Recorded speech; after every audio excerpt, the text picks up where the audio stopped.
Preciso morar num lugar que ninguém me perturba. Aonde eu vou, eu vou. Ah, vou morar na Chatuba. Eu preciso morar num lugar que ninguém me perturba. Aonde eu vou, eu vou. Ah, vou morar na Chatuba.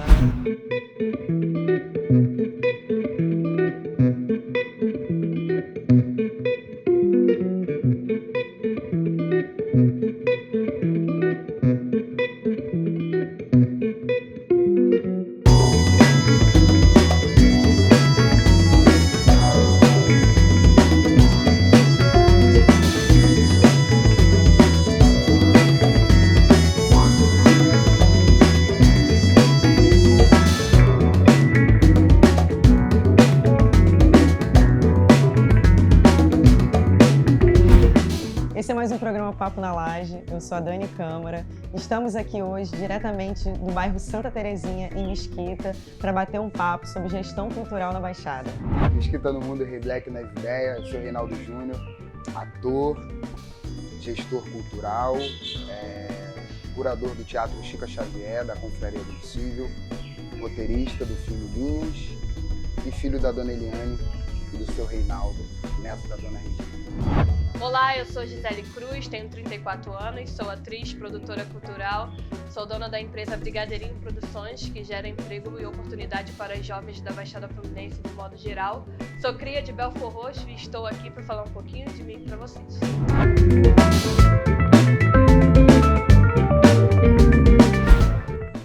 Bom, eu estou aqui hoje para trocar um papo muito especial com duas pessoas muito especiais, dois artistas incríveis e que têm um trabalho de gestão cultural também muito forte, muito contundente no território deles, que é Reinaldo Júnior e Gisele Cruz. Queria saber, começar esse papo aqui, né? Saber quando esse bichinho da arte e da cultura mordeu vocês. Desde a infância? No meu caso é desde a infância mesmo, né? Eu já venho desde da escola, né? Com trabalhinhos escolares, o que sempre me chamou muita atenção, até o determinado momento que aos meus 15 anos eu fui em busca mesmo de um curso que pudesse me dar uma qualificada, entender melhor a questão mesmo de atriz, né, esse cenário cênico, né, e da onde vem a questão da importância, né, de não ter muitos trabalhos próximos da gente, né, falando de Baixada.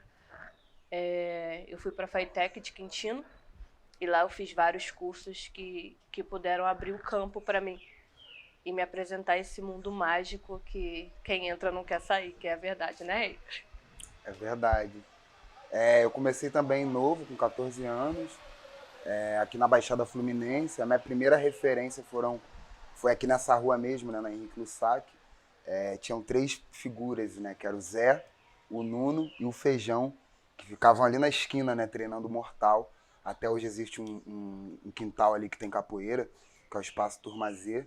E aí, a partir desses três artistas, né, desses três artistas de circo urbano, né, circo do asfalto, eu acho que me despertou, assim, esse lugar da arte. Tinha uma equipe de som aqui também, que era a Pretinha Discoteca, que também aqui nessa rua, e foi uma das primeiras coisas que começou a me despertar como artista, assim, né? As primeiras imagens de artistas que eu vi, eu tinha 14 anos. E aí depois eu fui em busca também de cursos, aí estudei no Fama, que é a fábrica de atores e materiais artísticos que existe até hoje em Nova Iguaçu, e a partir dali eu fui desbravando, passei pela CUFA, e com 17 anos eu fiz meu primeiro espetáculo profissional. E a gente vai desenrolar isso aqui, mas fiz mais de 40 espetáculos aí já, produções independentes. Cá estou eu. Bom, esse território Baixada que estamos falando aqui, né, tem suas especificidades, porque a gente sabe que tem muita riqueza, tem muita gente potente, assim como vocês, mas a gente sabe também que a luta por arte e cultura nesse território também não é fácil, né?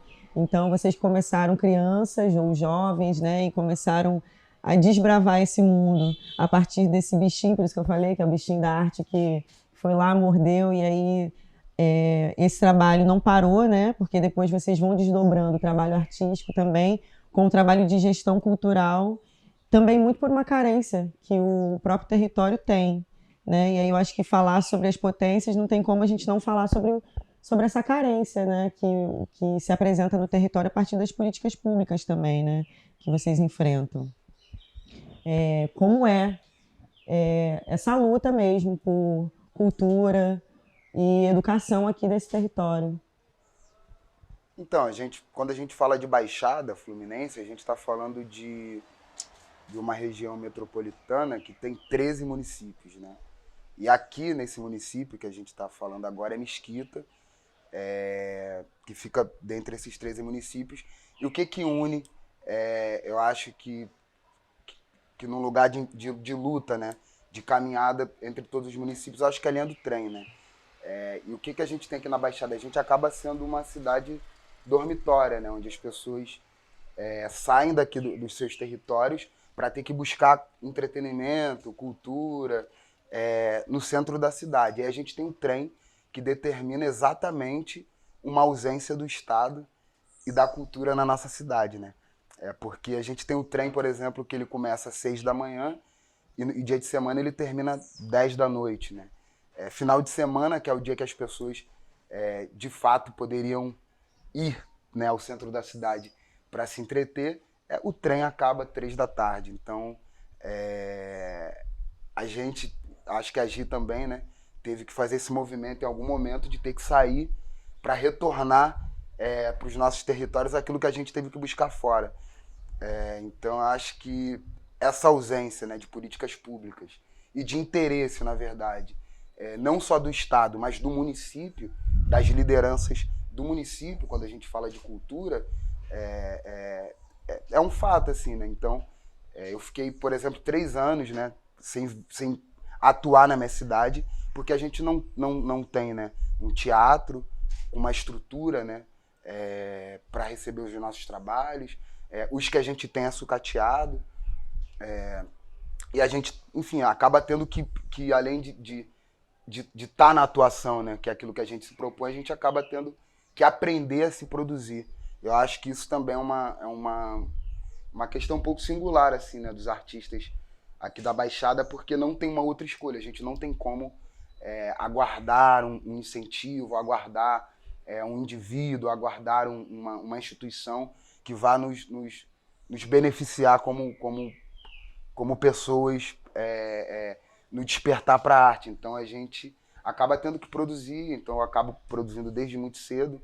Eu começo a minha trajetória sonhando em ser ator, mas a gente acaba vendo que na caminhada a gente precisa se autoproduzir, né? Se autogerir, para inclusive possibilitar com que outras pessoas que venham depois da gente possam fazer cultura, né? Então a gente tem muita referência aqui também de pessoas que galgaram esses lugares. A gente, na verdade, é uma continuidade, né?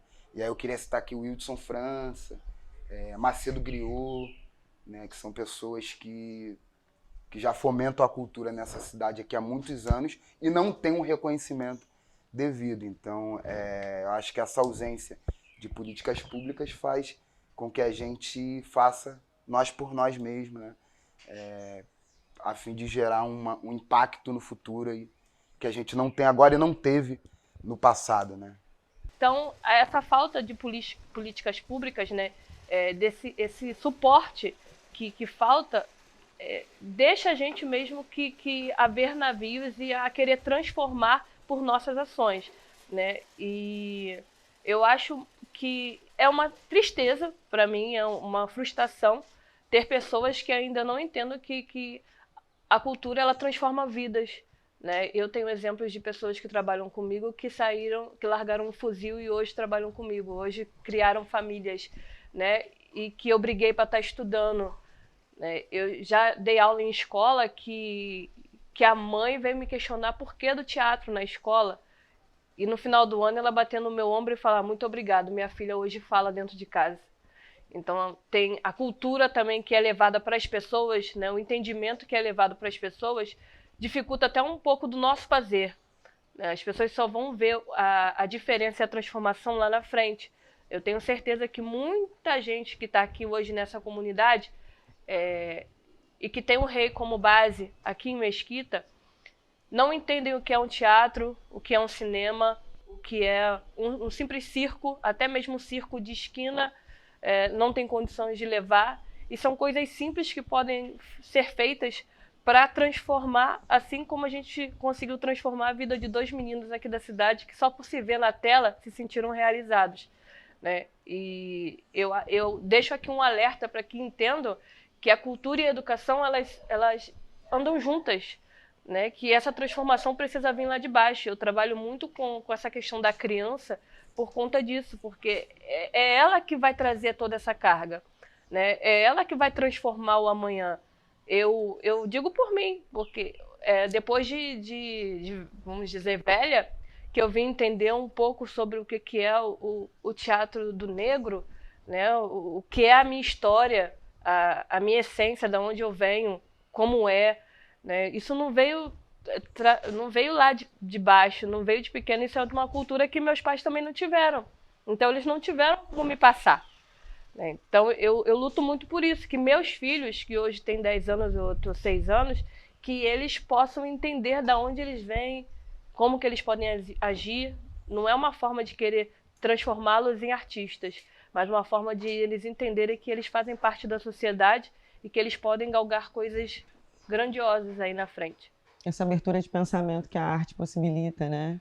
De você conseguir olhar para o mundo e entender a vida de uma forma diferente, buscar acesso. A gente sabe que esse acesso não está para todo mundo, e isso é um plano político, inclusive, né? Mas é muito bom ver a narrativa e como vocês constroem o trabalho de vocês, porque é isso, né? Algo que mudou a vida de vocês, e aí vocês vão ampliando para que cheguem outras pessoas também. E aconteça, né, esse lugar de transformação, de diálogo, porque a arte, sobretudo, é sobre o diálogo, né? Você tem a Brigadeirinho Produções, né, que vem aí depois dessa trajetória toda sua, desbravando. E me fala um pouquinho sobre a produção hoje da Brigadeirinho. A Brigadeirinho é o meu bebê, né?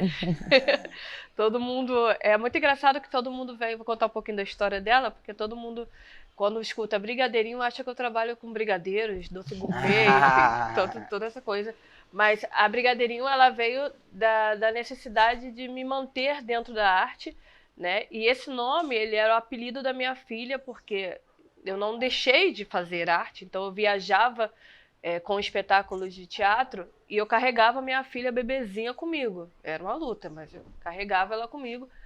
E aí todo mundo, equipe, produção, elenco, chamava ela de Brigadeirinho por ser uma bolotinha preta linda, né? E daí, quando finalizou todo esse processo do teatro, da temporada e tal, fiquei, o que eu vou fazer? Porque agora eu tenho um bebê e eu preciso, né, de alguma maneira estar dentro do que eu amo fazer, né? E aí surgiu a ideia da Brigadeirinho, que eu falei, cara, mesmo de casa eu vou conseguir fazer o meu trabalho acontecer. E daí, esse ano a gente faz 9 anos de mercado, a gente começou com animação infantil, personagens vivos, toda essa parte recreativa, né? Justamente focando nas crianças, né? Na infância, porque o brincar é importante, se reconhecer, né? E depois de um tempo eu comecei a galgar por espetáculos de teatro. Hoje eu tenho 2 espetáculos em teatro infantis que estão em São Paulo, né?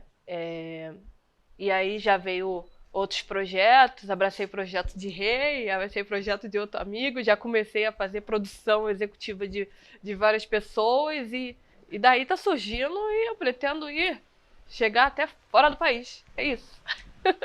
Bom, vocês têm um projeto juntos, né, que chama Linhas. Sim. Fala um pouco mais aí, gente. Esse projeto é muito bonito. Eu queria pegar um gancho. Eu vou falar do Linhas, eu queria pegar um gancho quando a gente fala desse lugar da cultura na Baixada, né? De fazer cultura para sobreviver, né?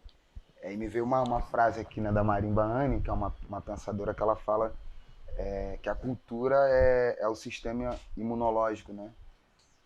De um povo, né?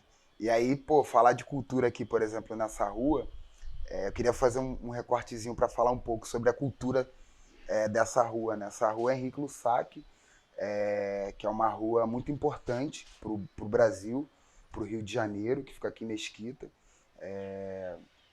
Porque o que aconteceu nessa rua?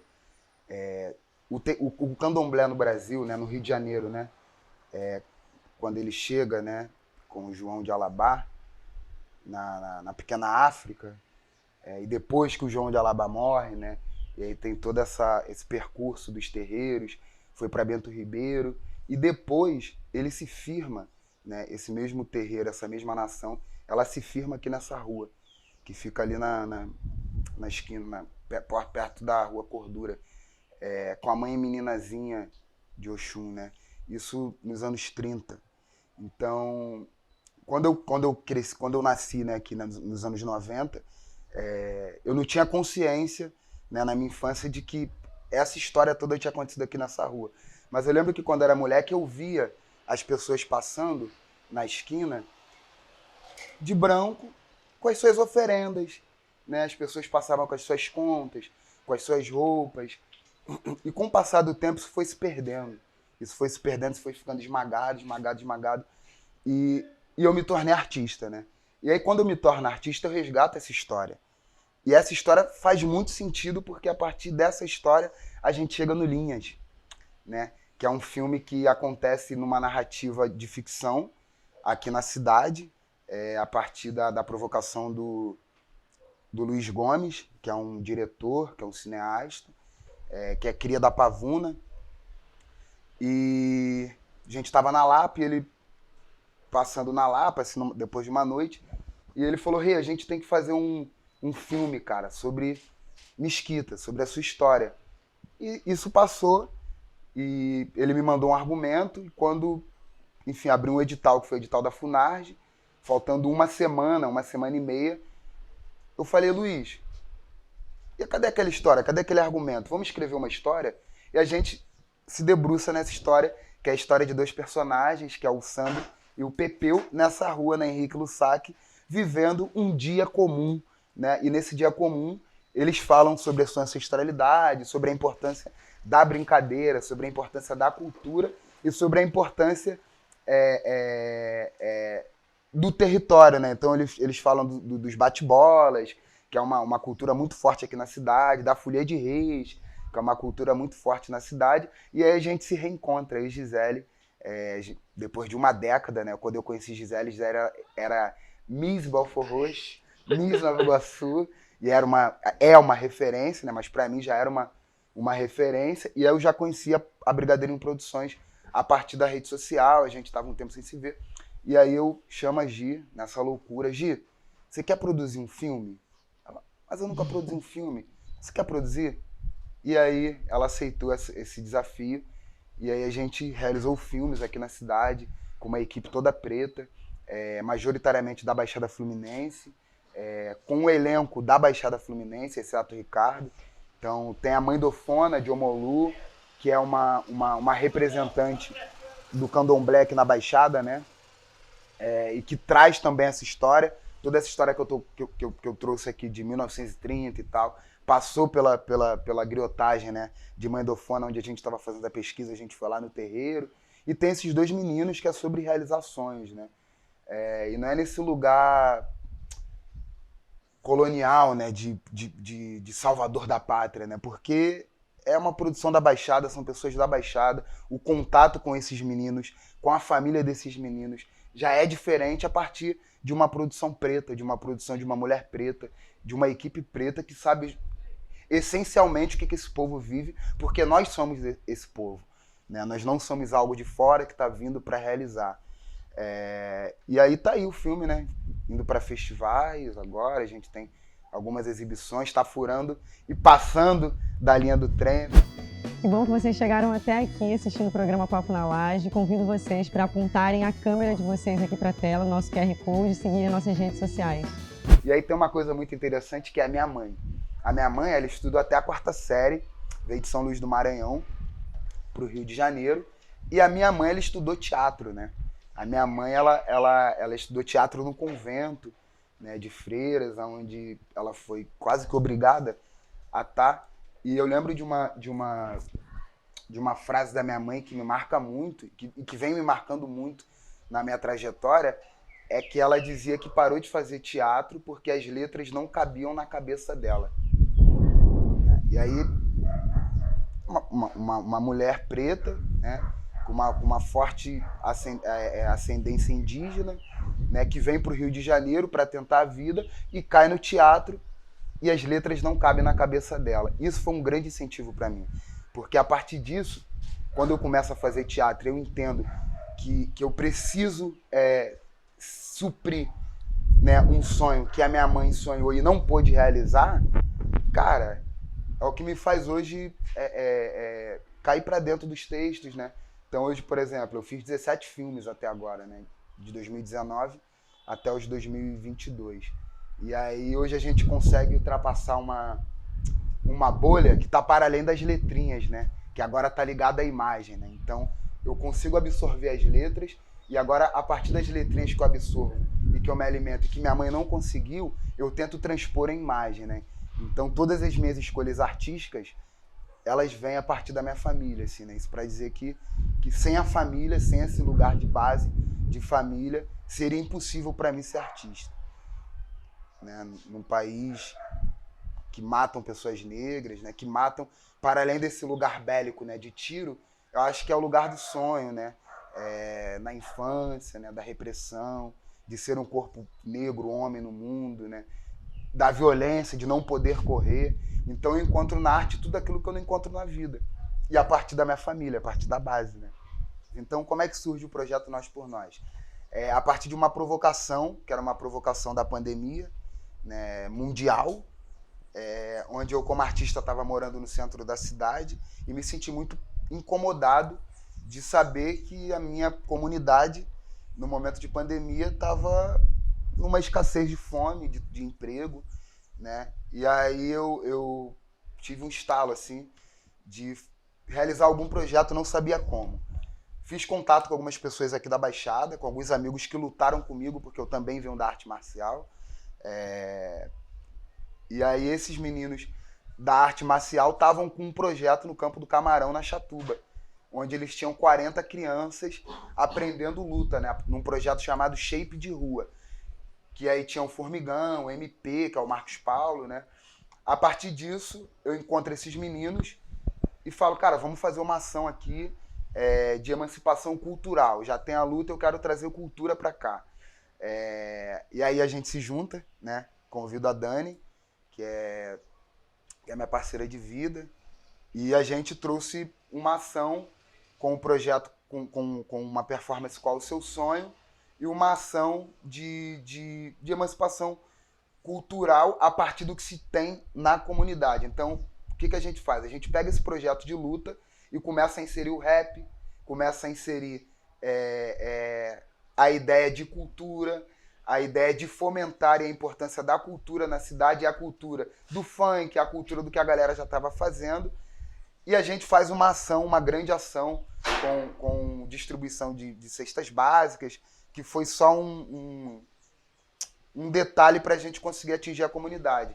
Por que a cesta básica? Porque é emergência. A gente estava num momento emergencial, né? Então, é muito difícil a gente chegar numa comunidade para falar de cultura, de arte, sem chegar com a emergência que é a comida. Comida na mesa, comida no prato, as pessoas têm fome. Então a gente se utilizou desse recurso para dar continuidade semanalmente ao que a gente estava realmente querendo fazer, que é levar essa ferramenta da arte, da cultura e da informação, né? Porque a partir da informação a gente cria agentes, indivíduos, né? Agentes de cultura na comunidade. Então, a partir disso a gente conheceu mais de 40 famílias, a gente se comunicou com mais de 40 famílias durante um ano, e desses um ano surgiu a oportunidade da gente fazer um filme. E essas duas crianças, que têm nome e cor, que é o Rian, né, e o Samuel, que hoje, a partir desse projeto, se transformaram em atores. É o segundo filme que eles fizeram. O primeiro filme foi um doc que a gente faz na cidade, chamado Nós por Nós. E o segundo é esse filme ficção que eles fazem personagens.